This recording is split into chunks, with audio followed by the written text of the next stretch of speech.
guys, welcome back. Today I thought I would do a YouTube made me buy it video. These are books that I bought, not necessarily read, because I have read a lot of ebooks and I've listened to a lot of audiobooks because of YouTube, but these are more specifically books that I bought because of YouTube. The first book is a series, and that is the Throne of Glass series by Sarah J. Maas. I believe when I bought the first book, Heir of Fire, which is book 3, had just been released, and everyone was just going on and on about Heir of Fire and how amazing it was. So I decided to pick up Throne of Glass. It actually ended up sitting on my shelf for maybe like months, almost a year probably. And then Queen of Shadows came out, and once again everyone just kept talking and talking about Queen of Shadows. So I finally decided to read Throne of Glass and then Crown of Midnight, and then I actually read the rest of the series with my friend Hannah, and I am so glad I did because this series is phenomenal. It is so fantastic. The series is pretty much a fantasy series. It is going to be a 6-book series, and the 5th book was just released, and there's also a novella, so technically it's a 7-book series. I'm just gonna go ahead and do all the series first, and then I'll do the standalones. So next I have Across the Universe by Beth Revis. When I was hearing about Across the Universe, the 3rd book had just been released, Shades of Earth, and the cover had been changed. So everyone was just talking about this series and the cover change. This is the new cover edition, and I agree, the original covers were so beautiful. I kind of wish I had the original covers, and so everyone was just raving about this series, and so I decided to go ahead and pick it up. Actually, I listened to the audiobook of Across the Universe from my public library, and I was instantly hooked. This series is so good. It's a really interesting twist on like dystopian, and there's a lot of unexpected turn of events. Beth Revis is not afraid to kill characters. The story goes in a way that you would have never predicted, and that's what I love about this series. So this is another series that I am so glad I ended up picking up because of YouTube. So next I have The Unbecoming of Maya Dyer Trilogy by Michelle Hodkin. I purchased this series when the Retribution of Maya Dyer was just about to be released. I believe it was being released like that week, and everyone was just so excited to have the final book of the trilogy. So I really wanted to see what, this series was about. So I ended up buying the first one, The Unbecoming of Maya Dyer, and I read it all in one night. I couldn't put it down. It was so good. So the next morning I quickly went and bought the Evolution of Maya Dyer, and as I was reading the Evolution of Maya Dyer, the Retribution was released, and I ordered it as well. So once again, this is another series that I'm really glad I ended up buying because of YouTube. Next I have the Raven Cycle Quartet by Maggie Stiefvater. I am still reading this series. I am currently reading Blue Lily Lily Blue. This series has taken me a little bit longer to read. It's not because I don't like it. I really do love the story. I love the concept.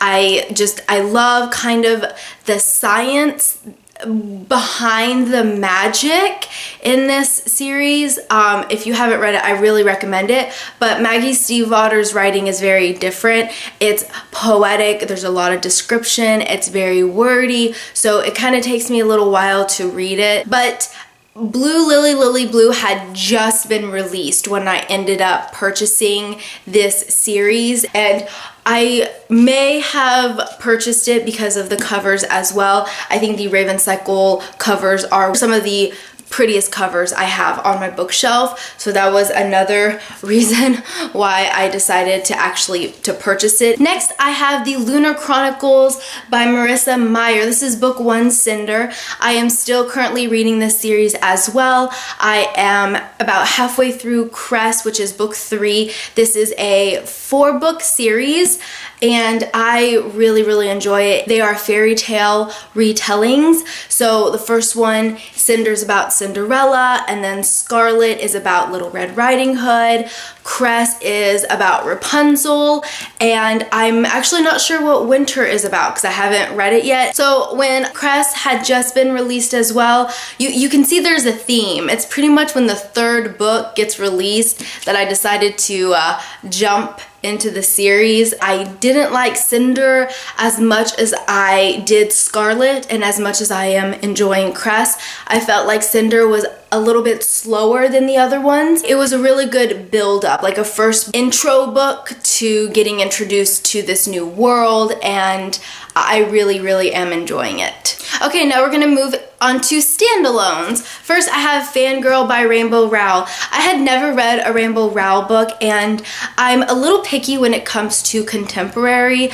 I typically don't read a lot of young adult contemporary. I prefer more adult contemporary, but I had just been hearing so much about Fangirl, and everyone was just raving about Fangirl. I still see Fangirl pop up in so many videos, especially like tag videos. Fangirl is just kind of all over YouTube still, and I just decided to buy it. I really wanted to see what everyone was kind of discussing, and I wanted to know what this was about. I agree, this book is fantastic.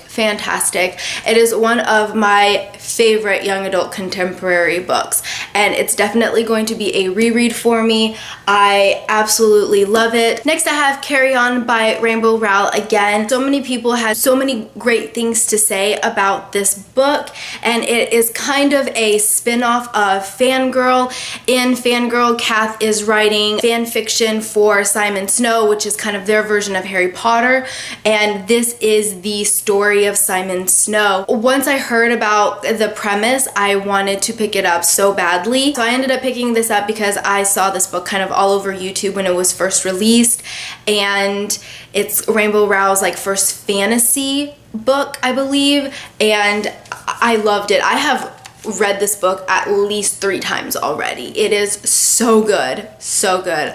I love it. And I love the fact that it is so relatable to Harry Potter. It's not like a copycat of Harry Potter. Like, she did it on purpose with her own spin to it, and it's fantastic. Next, I have Uprooted by Naomi Novik. This is another one that I was seeing around booktube a lot, and mainly I'm not sure if it's the UK edition, but it's a different edition. It's white, and there's like a little town, but everyone was just saying how beautiful the cover was, and it was a retelling of Beauty and the Beast. Because I really do like the Lunar Chronicles series, I decided to give this one a go. Unfortunately, I didn't like it as much as I thought I would. I didn't really like the magic system in it as much. And I mean, I'm okay with not having any like information about magic. Like in Harry Potter, there's no science behind magic. It's just there's magic, and the same in this book, but the magic, it felt a little too forced, and I don't know. I don't even know if that makes sense, but I didn't really like it as much as I thought I would, which is kind of a shame because everyone was talking about how much they really loved this book. Next, I have Anna and the French Kiss by Stephanie Perkins. This is another contemporary young adult, and as I said, I don't read a lot of young adult contemporary. I read more adult contemporary, and everyone was still kind of raves, kind of like Fangirl. Everyone still raves about Anna and the French Kiss. Like, even though it was published a while ago, people still talk about it all the time and how much they really loved it. I didn't love it as much as I did Fangirl, but I did enjoy it. I think I gave it like a 4 out of 5 stars,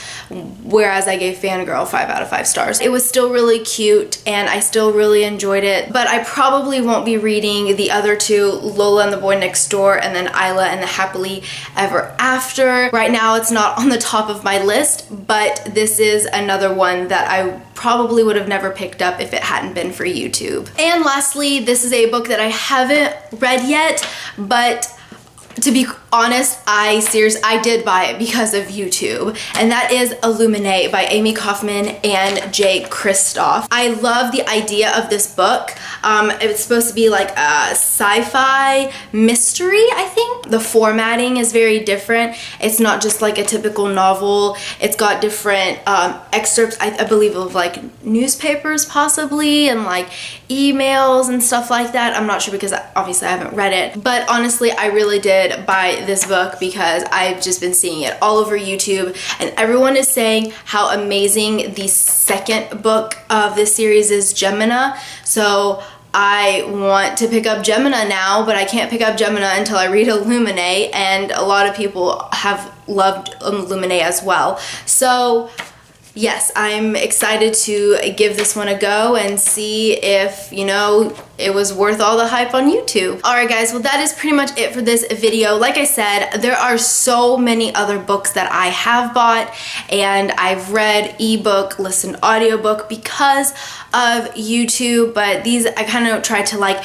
narrow it down to my top 10. And these books, like when I see them, I kind of think of YouTube, and like that's kind of why I bought them. Anyways, comment down below. Let me know some books that you have pretty much bought because of YouTube. Let me know if you were happy, if the book deserved all the hype it got, or if you were a little bit disappointed. Luckily, I haven't been as disappointed in books with a lot of hype on YouTube. I've noticed that I'm pretty within the average, so if everyone is really loving a book, then I tend to really love it too. I hope you enjoyed this video, and I will see you next time. Bye!